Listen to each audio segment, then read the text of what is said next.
नमस्कार, खबर उत्तराखंड देख रहे हैं आप। लोकमंच न्यूज में आपका स्वागत है। मैं हूं आपके साथ सुरभि राजपूत। बुलेटिन की शुरुआत करेंगे और सबसे पहले बात करेंगे उत्तराखंड के लक्सर की, जहां लधौरा फैक्ट्री में ठेकेदार मजदूरों की पूरे महीने की पगार का पैसा लेकर रफू चक्कर हो गया। ठेकेदार मजदूरों को फैक्ट्री में काम दिलाने के लिए लाया था, लेकिन महीना पूरा होते ही मजदूरों को ठेकेदार ने धोखा दे दिया। फैक्ट्री प्रबंधन ने मजदूरों की मदद से भी इनकार कर दिया था। फिर मजदूर लक्सर से ही पैदल अपने घर के लिए निकल पड़े। आपको जानकर शायद हैरानी भी होगी कि इस बाबत लक्सर एसडीए शैलेंद्र सिंह नेगी का कहना है कि इतनी दूर पैदल जाना संभव नहीं है। मजदूर यदि संपर्क करते तो उनको घर भेजने की कोई व्यवस्था कराई जा सकती थी। यहाँ पर काम कर रहे तो हमारा ठेकेदार था नितेश सिंह, सुल्तानपुर का था। वो हम लोगों को पैसा एडवांस देने वाला था। वो सब 2 लाख रुपये पाया, 2 लाख रुपये लेकर भाग गया चुप्पे से। हमारे पास 1 भी रुपये नहीं है। जो कल शाम को गए थे काम करने, वही सेठ ने बोला कि काम करो, तो पैसा मिला 2500 रुपये मिला। अब उसमें जहाँ तक पहुँचेंगे 17 लोग हैं हम, उसके अलावा हमारे पास पैसा नहीं है। अब जहाँ तक पहुँचेंगे वैसे ही जाएंगे। अब क्या करेंगे। हम काम कर रहे थे सरिया कंपनी में, फार्निश में। उसमें क्या हुआ, ठेकेदार एडवांस उठाया कंपनी से, चुप्पे भाग गया। हम लोग को कोई बताया ही नहीं। हम लोग फंस गए। अब क्या करें, अपने घर जा रहे हैं।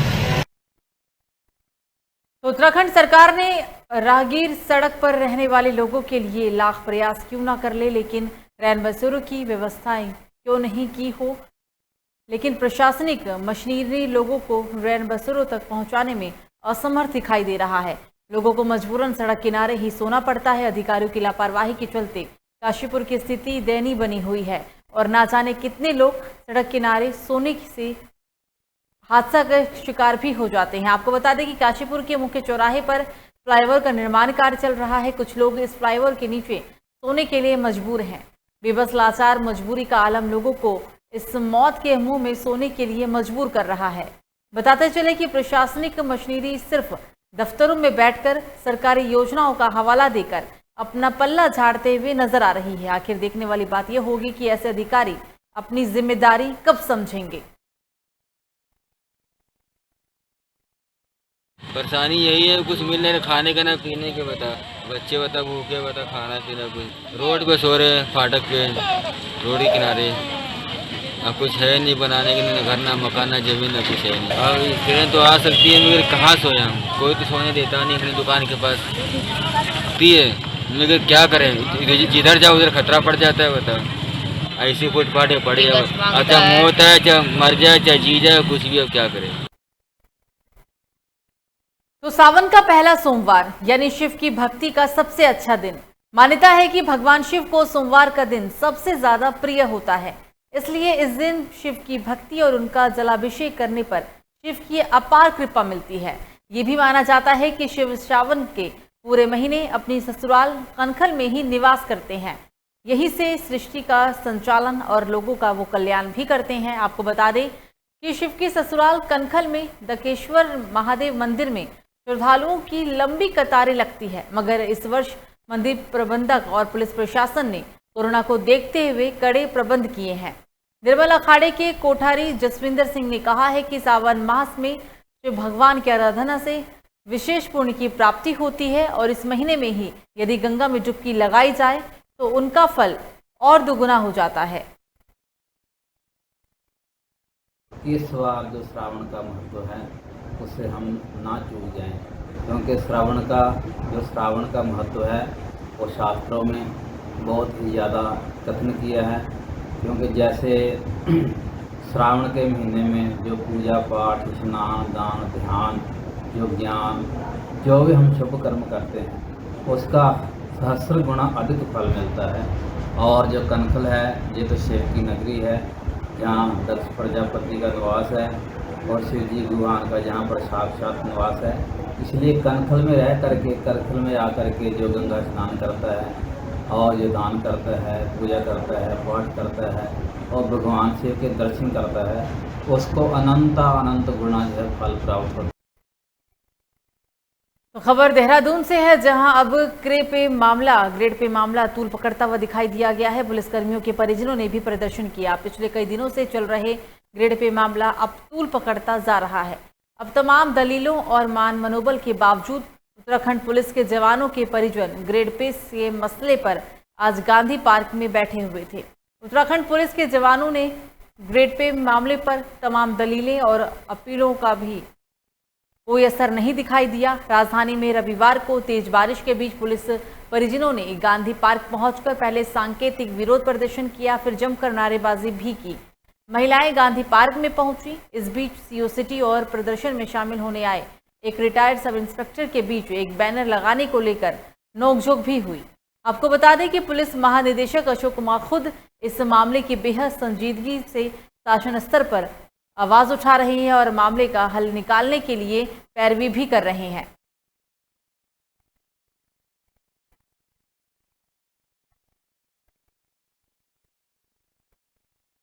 अगली खबर भी राजधानी देहरादून से ही, जहां नवनियुक्त नेता प्रतिपक्ष प्रीतम सिंह ने विधानसभा पहुंचकर पदभार ग्रहण किया। स्वर्गीय श्री नेता प्रतिपक्ष डॉक्टर इंदिरा हृदयेश को उन्होंने भावभीनी श्रद्धांजलि भी दी।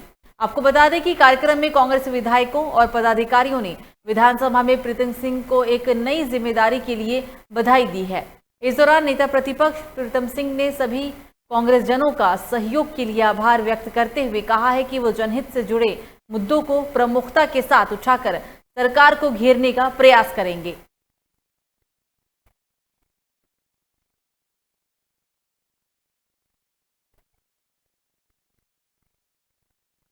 तो खबर चमोली से है, जहां बीते 5 सालों में चाहे किसी को जनता की याद आए या ना आए, लेकिन राज्य में विधानसभा चुनाव सिर पर चढ़ते ही राज्य में सभी राजनीतिक दलों की इन दिनों 2022 के विधानसभा चुनाव को लेकर सरगर्मियां तेज हो गई है। इसी क्रम में भाजपा नंदप्रयाग मंडल के पदाधिकारी, बूथ लेवल अधिकारियों और पार्टी से जुड़े कार्यकर्ताओं की बैठक संपन्न की गई, जिसमें भाजपा सरकार के जनहितकारी कार्यों को जन जन तक पहुंचाने के लिए पार्टी कार्यकर्ताओं को दिशा निर्देश दिए गए। बताते चले कि आगामी विधानसभा चुनाव को देखते हुए सभी पार्टी कार्यकर्ताओं को जोर शोर से जुट जाने की बात कह रही है, जिसके लिए बैठक में खास तौर पर रणनीति भी तैयार की जा रही है। लिहाजा पार्टी कार्यकर्ताओं के लिए जनता के बीच सरकार खजाने उपलब्धि को लेकर जाने की भी अब जरूरत नहीं है।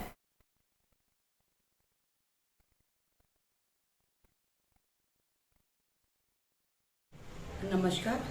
आज भारतीय जनता पार्टी नगर मंडल नंदप्रयाग की मंडल कार्य समिति की बैठक नगर पंचायत टाउन हॉल में आहूत की गई, जिसमें सभी बूथों के अध्यक्ष, युवा मोर्चा के अध्यक्ष, महिला मोर्चा के अध्यक्ष एवं सभी ज्येष्ठ कार्यकर्ता मौजूद थे।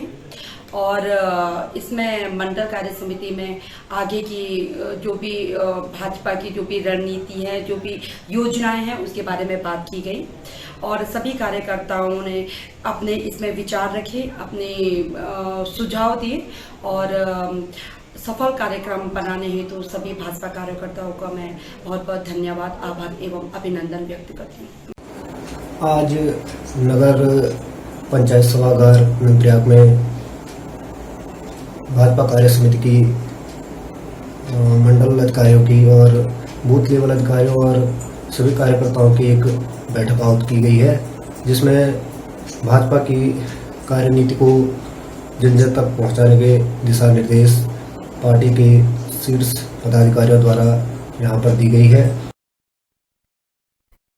तो खबर चमोली से है, जहां इन दिनों कार्यकर्ताओं में काफी जोश देखने को मिल रहा है। आजकल चमोली जिले के बद्रीनाथ, कर्णप्रयाग और थराली तीनों विधानसभा में कई शहरों और गांवों में पहुंचकर आम आदमी पार्टी के कार्यकर्ता केजरीवाल मॉडल की 300 यूनिट मुफ्त बिजली योजना की गारंटी कार्ड के बारे में जानकारी दे रहे हैं और साथ ही क्षेत्र की जनता से वहां की समस्याओं को लेकर बातचीत भी कर रहे हैं।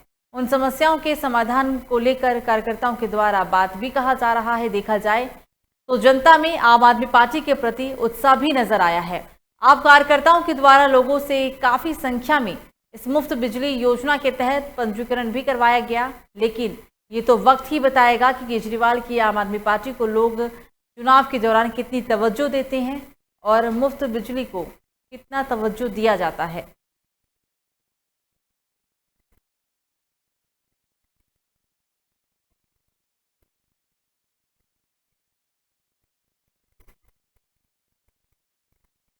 तो एक बार फिर से राज्य निर्माण आंदोलनकारियों ने भू कानून की मांग को लेकर मोर्चा खोल दिया है। ये मोर्चा आज शहीद स्थल झूलाघर पर शहर के तमाम राज्य आंदोलनकारी इकट्ठा हुए। उत्तराखंड में लगातार भू कानून की मांग बढ़ती जा रही है। साथ ही आरोप ये भी लगाया जा रहा है कि भाजपा और कांग्रेस सरकार ने पहाड़ की भोली भाली जनता को गुमराह कर बड़े बड़े जमीन उपलब्ध करवाए और उनके द्वारा यहाँ पर बड़े बड़े होटल और रिसोर्ट भी खोले, लेकिन पहाड़ की जनता आज भी अपने मूलभूत अधिकारों से वंचित है। आंदोलनकारियों का कहना है कि सरकार भू कानून लागू नहीं करती है तो आने वाले चुनाव में उत्तराखंड की जनता उनको सबक सिखाने के लिए तैयार है।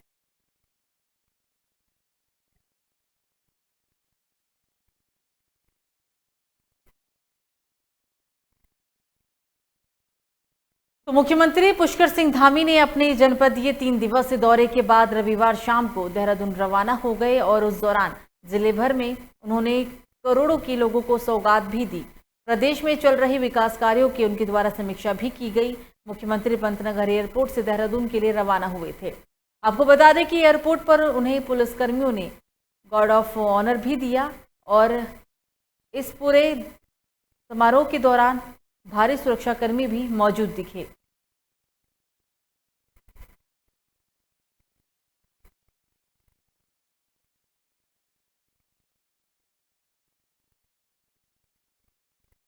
तो आज सावन का पहला सोमवार है। ब्रह्म मुहूर्त से ही नीलकंठ महादेव मंदिर सहित ऋषिकेश के शिवालयों पर स्थानीय शिव भक्त जलाभिषेक कर भगवान शिव को मना रही हैं। हालांकि खराब मौसम और बरसात के बीच कोविड-19 नियमों का पालन करते हुए शिव मंदिरों में जलाभिषेक भी किया गया। तो कोरोना काल में आज सावन महीने का आज पहला सोमवार। आप ये तस्वीर उत्तराखंड के ऋषिकेश की देख रहे हैं। ऋषिकेश में शिव मंदिर में भक्तों का तांता लगा हुआ है और अच्छी बात यह है क्योंकि कोरोना काल चल रहा है और ऐसे में लोग कोविड-19 के गाइडलाइन का पालन करते हुए ही शिव मंदिर में भगवान के जलाभिषेक के लिए उमड़े।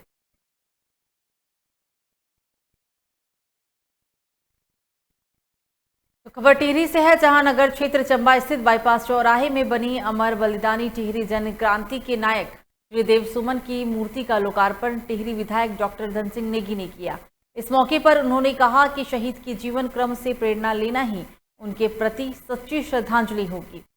आपको बता दें कि करीब 4.5 लाख रुपए विधायक निधि से बनी मूर्ति के लोकार्पण के मौके पर नगर पालिका अध्यक्ष शुभना रमोला, पूर्व प्रमुख बेबी असवाल, पूर्व राज्य मंत्री संजय नेगी, भाजपा जिलाध्यक्ष विनोद रतूड़ी, प्रमुख शिवानी बिष्ट, अधिशासी अधिकारी एसपी जोशी, सभासद शक्ति प्रसाद जोशी, गौरव नेगी, रघुवीर सिंह रावत, कांग्रेस नेता नरेंद्र रमोला, व्यापार मंडल के अध्यक्ष बिशन सिंह भंडारी, वरिष्ठ समाजसेवी विजय जड़धारी, कवि सोमवारी लाल सकलानी, साप सिंह सजवान, सभासद विक्रम चौहान आदि वरिष्ठ नागरिक व जनप्रतिनिधि मौजूद रहे।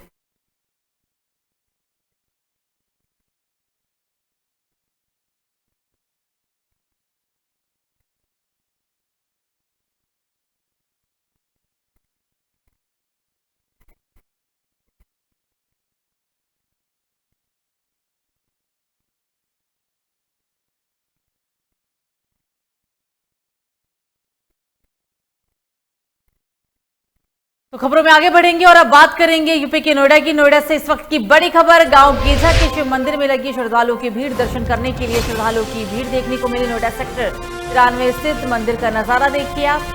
सावन का आज पहला सोमवार और पहला सोमवार में लाखों श्रद्धालु दर्शन करने के लिए पहुंचे हैं। दर्शन करने के लिए श्रद्धालुओं का अंबार देखने को मिला है। ये तस्वीर आप नोएडा के सेक्टर 93 की देख रहे हैं। सेक्टर 93 स्थित मंदिर का ये नजारा। सावन के पहले सोमवार में सुबह से ही शिव मंदिर में भक्तों का तांता लगा हुआ है। हालांकि अच्छी बात यह है कि मंदिर में कोविड-19 गाइडलाइन का भी अनुपालन किया गया।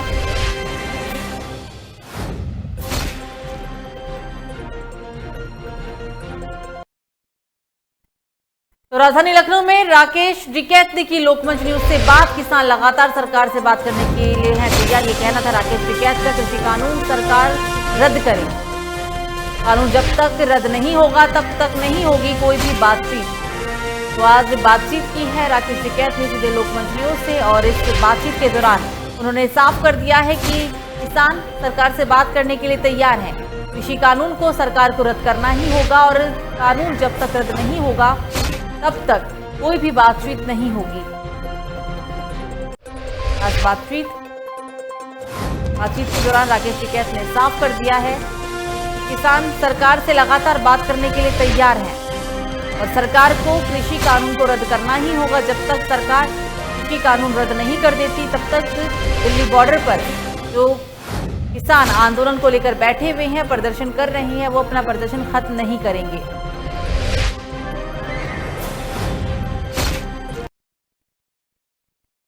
तो उत्तर प्रदेश के उप मुख्यमंत्री श्री डॉक्टर दिनेश शर्मा जी ने महाबली के दरबार में दर्शन किए हैं। आपको बता दें कि दर्शन करने के पश्चात हनुमानगढ़ी श्री महंत राजदास जी महाराज के आश्रम पर पहुंचकर कुशल क्षेम पूछे। महाराज जी साफा और हनुमान जी महाराज के छायाचित्र देकर उनका स्वागत किया गया और शिक्षा मित्र, विकास कार्य आदि कई बातों में भी चर्चा हुई।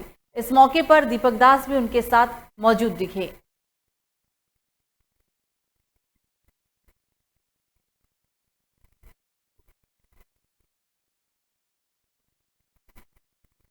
तो खबर बुलंदशहर से है, जहां गांव में सपा ने अब हल्ला बोल दिया है। बुलंदशहर के गांव सुल्तानपुर बुढ़ैना में वर्षा होने के पश्चात रेलवे अंडरग्राउंड में कई महीनों तक पानी भरा रहने की समस्या को लेकर समाजवादी नेताओं ने धरना प्रदर्शन किया। बताया जा रहा है कि सुल्तानपुर से आने जाने वाले पुल के नीचे से 3 गांव का एक मेन रास्ता भी निकलता है, जो कि आने जाने वालों को लोगों को रेलवे पुल के नीचे पानी भरा रहने से भारी समस्याओं का सामना करना पड़ रहा है। जिसके बाद समाजवादी पार्टी से खुर्जा विधानसभा प्रत्याशी वर्षा सिंह व युवा नेता नितेश यादव और सपा नेत्री सोनू यादव सहित सैकड़ों सपा कार्यकर्ताओं ने रेलवे पुल के नीचे से पानी निकालने को लेकर धरना दिया। इसी कड़ी में रेलवे अधिकारियों ने मामले को संज्ञान में लेते हुए जल्द से जल्द समस्या का समाधान करने का आश्वासन भी दिया।